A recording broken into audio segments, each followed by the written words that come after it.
Et salut tous les amis, c'est CryptoPartage, c'est un plaisir de vous retrouver pour cette vidéo d'analyse du 10 mai 2021. On débute une nouvelle semaine sur le marché crypto et de quelle manière, puisque encore une fois on a les altcoins et notamment Ethereum qui sont en train de pousser de manière incroyable. Juste avant de parler de ça, on va parler quand même du Bitcoin qui est à 59 100 dollars plus 1%, mais il est toujours dans sa zone, dans son range compris entre 60 000 et 51 000 dollars si on prend au niveau du moyen terme. Et on a aussi la dominance qui chute sous les 45%. Voilà, c'est clairement à notifier, 44,9. Et comme je vous disais, Ethereum, 4132 dollars au réveil, plus 4%. C'est un truc de fou, il n'est pas décidé à s'arrêter, il continue. Même la barrière psychologique des 4000 dollars, là, il réussit à la franchir. Certes, bon, pour l'instant, que 200 dollars, mais c'est quand même pas mal. On a aussi le Litecoin qui vient de toucher les 400 dollars, plus 15%. Et globalement, ouais, on a toutes les alts qui sont dans le vert. Litecoin qui passe au-dessus des 50 dollars. Le HT qui continue bien dans le vert, plus 15%. Telcoin aussi, plus 17%. OKB, le token de OKEx qui est aussi dans le vert, plus 17%. Donc voilà, un lundi pour l'instant qui commence vraiment sous de la meilleure des manières. Un grand merci à tous ceux qui soutiennent la chaîne en likant, commentant et surtout en vous abonnant aussi. Regardez, on a passé les 12 000 abonnés ce week-end. Vraiment, on a bien performé, si je peux dire, sur la chaîne. La résistance des 12K a explosé, maintenant en direction celle des 13K. Merci à tous ceux qui s'abonneront et qui continueront de faire grandir la chaîne. N'hésitez pas aussi à me rejoindre sur Insta, Twitter et sur Discord. Je serai en live là sur Discord juste après la publication de la vidéo. On fait un live en fait matinal tous les matins avec pas mal de personnes. On échange sur les crypto-monnaies. Donc vraiment c'est intéressant, n'hésitez pas à passer faire un petit tour. Allez, je voulais débuter ces news par un petit point sur CoinMarketCap pour constater tout simplement que Ethereum est tout proche de la barre symbolique des 500 milliards de capitalisation. Donc voilà, c'est quand même énorme et surtout c'est quasiment la moitié de celle du Bitcoin maintenant qui lui est situé à 1100 milliards. On a aussi à notifier le Binance Coin qui vient de dépasser les 100 milliards de capitalisation boursière avec un BNB à 677 dollars. Le Dogecoin toujours quatrième à 70 milliards qui a un petit peu baissé parce qu'il était à 90. Il a retracé 0,53 dollars le token. Et on a aussi ADA qui est passé cinquième, qui est passé devant le TTR très légèrement avec 56 milliards de dollars de capitalisation. On peut aussi constater la capitalisation totale des crypto-monnaies qui atteint un nouveau point haut avec 2457 milliards de dollars. Évidemment, ça inclut le Bitcoin, c'est le total, c'est pas celle des altcoins. Donc vraiment un nouveau point haut pour le marché crypto. Une preuve une fois de plus que tous les dips du Bitcoin, toutes les corrections du Bitcoin sont rachetées à chaque fois par des mains fortes, par des holders. Et là, c'est par les institutionnels que vous voyez à chaque fois qu'on a corrigé, hop, là c'est le cours qui est en gris, on a un fort arrivage de Bitcoin sur leur adresse. Donc ça prouve bien que la plupart des gens qui paniquent et qui vendent, notamment pour les débutants et les particuliers, en fait vous faites racheter vos bitcoins par des institutionnels qui eux en accumulent et qui sont dans un type de garder peut-être plus longtemps ou de vous le rendre par exemple à la fin du bull run. Donc ça c'est quand même bon signe, ça prouve s'il y a des gens qui achètent tout simplement qu'ils imaginent bien le vendre plus haut et pas que le bitcoin va s'effondrer et que le bull run est déjà terminé. Elon Musk qui poursuit son forcing avec le Dogecoin puisque ce coup-ci il vient d'annoncer tout simplement qu'un satellite de SpaceX va être envoyé l'année prochaine et il va se nommer le Doge 1. Donc voilà, il rajoute première crypto dans l'espace, premier mème dans l'espace et il termine par un to the moon. Il continue sur sa lancée. Cependant, ce qu'on peut constater, c'est que pour l'instant, sur le cours, il n'y a pas trop de réaction. Hier, on a eu un gros dump suite à l'émission. J'ai eu par contre quelques personnes qui m'ont dit que c'était pas forcément suite à l'émission, mais moi je pense quand même que hier on a eu un buzz rumeur, sell the news. En gros, le samedi, avec l'émission, ça fait monter la sauce, monter l'euphorie. Et comme d'habitude, quand on arrive à l'émission, il n'y a pas de grosse annonce, il n'y a rien. Donc tout le monde revend. Et là, on n'a pas trop de réaction suite à ce tweet. Je crois qu'il y a juste peut-être 10%, un petit rebond, mais rien de fou. Donc peut-être qu'on est enfin à la fin de cette bulle spéculative sur le Dogecoin. Donc méfiez-vous pour ceux qui en ont.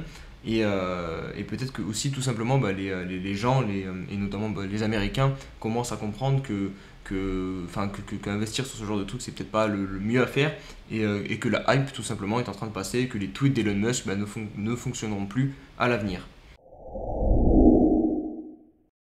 Allez, on débute avec l'analyse du Bitcoin en 4 heures. Alors, pas beaucoup de changements depuis les dernières fois. On est toujours compris dans ce range entre 59 000 dollars et 53 000 dollars dans l'unité de temps 4 heures depuis le 26 avril. Vous voyez que là, on est en train de buter sous la résistance et aussi sur le dernier point haut. À voir si on réussit à passer au-dessus. Ça serait quand même un nouveau signal. On rentre dans une nouvelle zone.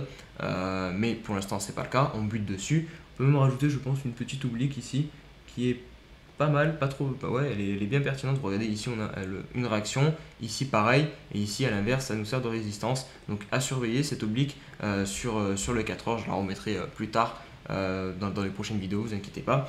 Au niveau du Macédon, on vient juste de recroiser boule. Mais bon, pour l'instant, on est toujours compris sous cette résistance des 59 000 dollars, comme je vous disais. Sur le daily, est-ce qu'on a du nouveau? Non, pas pour l'instant. Hier aussi, très intéressant. Vous voyez, on a encore clôturé sous ce fameux palier ici des 59 000. Attendez, c'est 59 180 dollars si je veux être vraiment très précis. Et vous voyez, vraiment, on a des clôtures, énormément de clôtures sous ce prix-là. Donc, pareil, sur le daily, on aura un signal quand on réussira à clôturer au-dessus des 59 000 dollars. Et puis, au niveau du RSI, on est compris toujours sous cette oblique. Cette oblique là et en dessous sur ce support des 43 le MACD est bien orienté, mais voilà, encore une fois je vais me répéter, mais il nous faudra un signal vraiment au-dessus des 59 000. Pour moi c'est vraiment ça qui permettra au Bitcoin de sortir de ce gros range compris entre 51 000 dollars qui a débuté le 7 mars et allez, globalement on va s'arrêter ici à 59 000. On va prendre ici ces deux espèces de fake out. Donc 59 000 dollars, 51 000 dollars, et il faudra un signal, une clôture au-dessus pour continuer ou en dessous pour aller plus bas sur le Bitcoin. Alors on se retrouve sur Ethereum qui nous fait vraiment quelque chose d'insane. Hein. Regardez le top à 4152 dollars, il repart après une très légère consolidation sur le 4 heures. Vous voyez vraiment, à chaque fois, quand on touche un top, on corrige très légèrement ou alors très rapidement avec une mèche. Hop, on vient valider en plus l'ancien support, l'ancien oblique ici. On la touche vraiment, c'est hyper précis. Et on repart direct, c'est racheté. Et ouais, on repart là pour un nouveau mouvement. Pardon. Maintenant, sur le daily, pareil, on continue la hausse. Hein. On est inarrêtable. Maintenant, il faudrait regarder, je pense, analyser l'order flow, je pense, parce qu'il y a beaucoup, à mon avis, de personnes qui essaient de shorter Ethereum et donc de la liquidité à prendre pour le marché au-dessus. Et c'est aussi pour ça, je pense, que le prix continue de monter. Mais j'ai peur un petit peu de vous perdre sur l'order flow. Donc je sais pas trop et puis je maîtrise un peu moins que l'analyse technique, voilà, purement avec des indicateurs basiques. Mais bon bref, on va revenir sur le RSI par exemple où on constate potentiellement ici un niveau qui pourrait faire barrage sur le daily. Alors attention à se méfier, voilà, peut-être un double top comme ça qui pourrait être synonyme d'un top sur le court et d'un retracement plus profond, parce que encore une fois, voilà, je vais me répéter, mais moi sur du moyen terme Ethereum on va corriger parce que regardez, on monte quand même beaucoup trop à la verticale. Là on s'éloigne énormément de la trend qu'on tenait depuis le début novembre. Donc à voir si on va réussir à revenir un jour dessus. Pour le moment, c'est pas du tout à l'ordre du jour. On est encore dans la phase haussière, donc il faut se concentrer à trouver le top de ce mouvement. Mais c'est clair et net que là, je vais essayer de vous mettre un petit Fibonacci de prolongation de tendance. Si j'arrive à trouver quelque chose de pertinent, on va essayer ce petit mouvement là, voir si ça correspond à quelque chose. Voilà, bon, on pourrait donc venir chercher les 4.2 en théorie à 4250 dollars. On verra si ceci est pertinent ou pas. Mais en tout cas, une chose est sûre, c'est pas le moment de rentrer sur Ethereum. Voilà, je sais que c'est compliqué à comprendre pour les débutants, mais vraiment, quand on a des empilements comme ça, c'est pas le moment. Enfin, vous pouvez prendre à tout moment le top du mouvement. Il faut tout le temps acheter quand c'est rouge.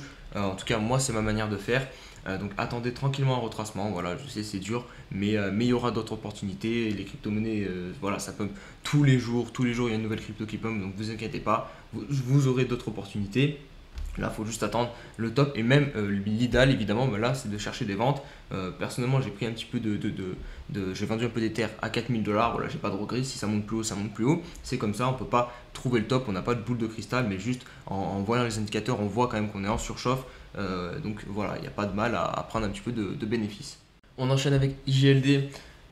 Qui va peut-être enfin réussir à partir et suivre un peu l'euphorie totale qu'on a sur les altcoins et notamment Ethereum là qu'on vient de voir, puisque bon, pour le moment EGLT il corrige depuis, il consolide surtout un bon moment avec son tracement à quasiment 80 $ ici avec cette mèche sur Binance. On a eu une espèce de fake out ici finalement, un peu comme ce que nous a fait le Bitcoin et ses 65 000 $, on a réintégré, mais globalement si on prend un peu du recul, on peut constater au final une espèce de tas-séance. Hop, ici, si on enlève ce fake out ici, donc là on est en train de consolider sous la résistance, et ça c'est très intéressant parce que voilà, plus on tape la résistance, plus on consolide dessous, plus on a de chance de réussir de la casser, et là on espère qu'à la cassure de cette résistance on va enfin avoir un nouveau gros pump sur le IGLD.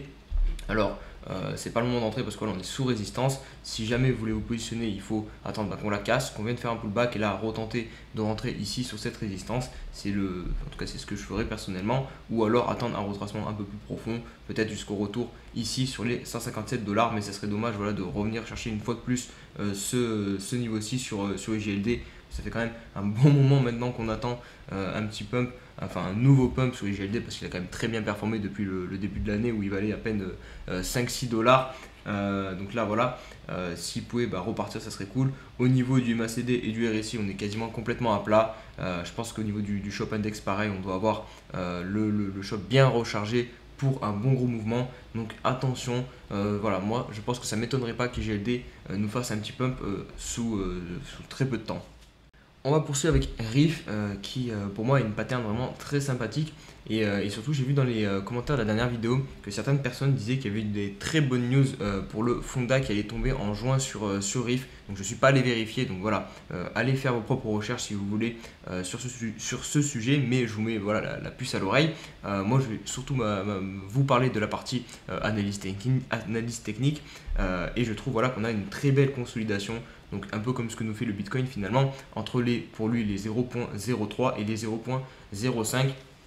Et là on est au niveau de la médiane, hein, sur le milieu du range à peu près. Je pense qu'on peut mettre une petite droite ici, hop. Ouais, on a beaucoup de réactions ici, donc les 0.04, donc ça peut être intéressant de payer cet endroit un petit peu, déjà d'une pour jouer la remontée jusqu'au top ici, jusqu'au haut du range, et si jamais on venait à casser ce range qu'on a depuis début février, donc ça fait quasiment plus de 2 mois de consolidation maintenant, on pourrait avoir un beau pump du côté de Riff. Rien que si on met l'objectif de ce range, on pourrait venir chercher les 0.07 $.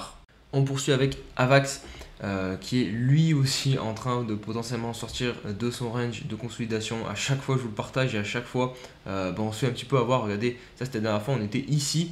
Je vous le partage, je vous dis attention, on va peut-être enfin sortir du range. Et à chaque fois à la fin de la journée, vous voyez, le prix se fait racheter. On vient clôturer en dessous. Donc d'où l'importance d'attendre les clôtures à chaque fois. Là on repart à l'assaut une fois de plus de cette résistance des 40 $. Et on va essayer de voir si on va réussir enfin à s'en extirper. Et je pense que ça peut partir aussi très fort puisque voilà, ça sera un gros signal de confirmation haussière puisque on a une grosse consolidation sur le AVAX. Pareil depuis début février, c'est pareil que IGLD. On a beaucoup de projets comme ça qui sont dans cette pattern là. Par exemple on a DOT ici aussi je crois qui consolide à peu près de la même manière. Donc à suivre, si voilà, ces projets-là vont réussir. On a aussi AAV qui est comme ça, dans exactement la même pattern. Voilà, ça serait cool enfin que ces cryptos repartent un petit peu. Maintenant, pareil, hein, c'est pas le bon moment pour acheter.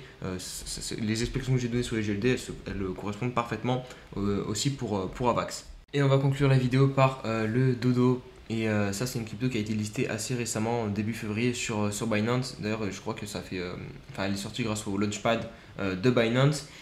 Et depuis elle consolide entre les 3,4$ et les 4,5$. On a eu deux petites imperfections ici avec une sortie par le haut et derrière direct une sortie par le bas. Finalement on a réintégré le canal.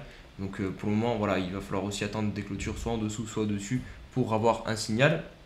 Là, vous voyez qu'on est en train de former un triangle descendant avec cette oblique et du coup le support. Donc à voir si on réussit à casser par le haut ou par le bas, mais si on casse par le bas, bon là ce ne sera pas bon signe.